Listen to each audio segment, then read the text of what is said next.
Hi guys, and welcome back to my channel.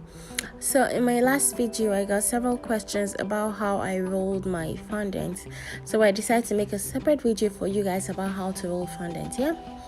Okay, so I already have my fondant in this video, and if you want to see how I made it, I make my own fondant myself, and I make it with marshmallows. I don't know how to make the regular fondant because I don't know, this is just what I'm used to, okay?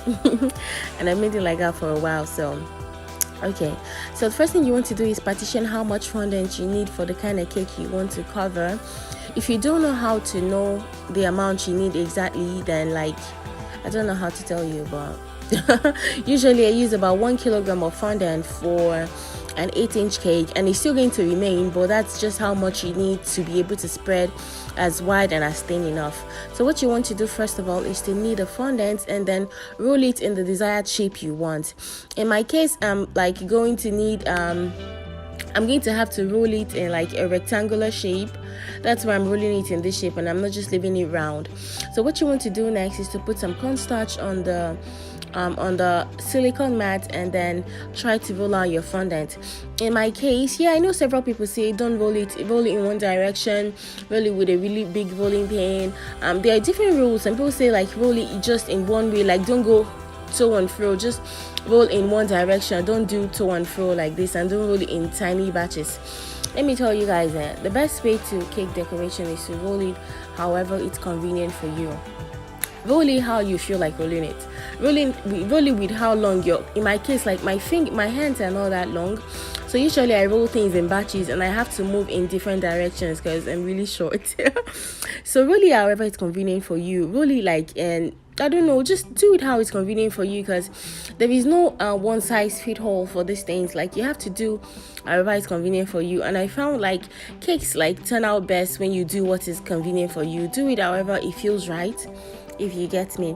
But what you want to make sure you do is when you're done rolling to the length and breadth you want, make sure you use your smoother to smoothen the sides that like where you can see the seams that show that you rolled in different directions.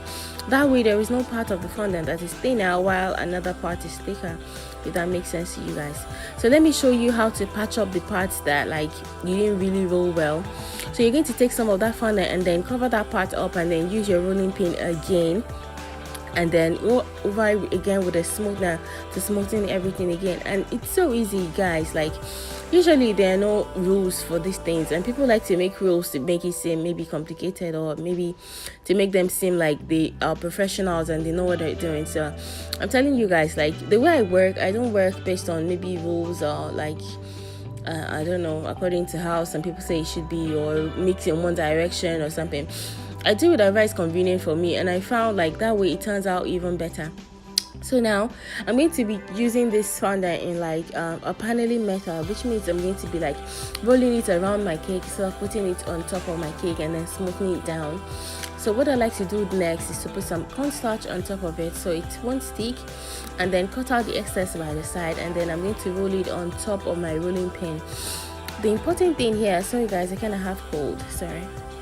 So the important thing here is you want to make sure you're not lifting the fondant with your bare hands. Make sure you roll the fondant on your rolling pin. That way it won't stretch, and it will roll just the same way you rolled it, and like the thickness you rolled it with is what is going to apply on your cake.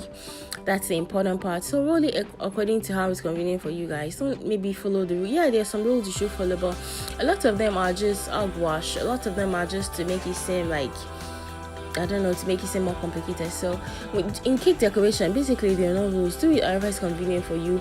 That way you're going to find new and better ways of doing stuff. So I don't know, that's what I do though. So I decided to show you guys.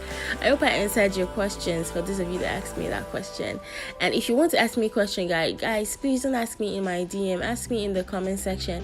It gives me more comments, and it gives more engagement to my posts, and it helps me get more viewers. Thank you guys, and I'll see you in my next tutorial. Bye.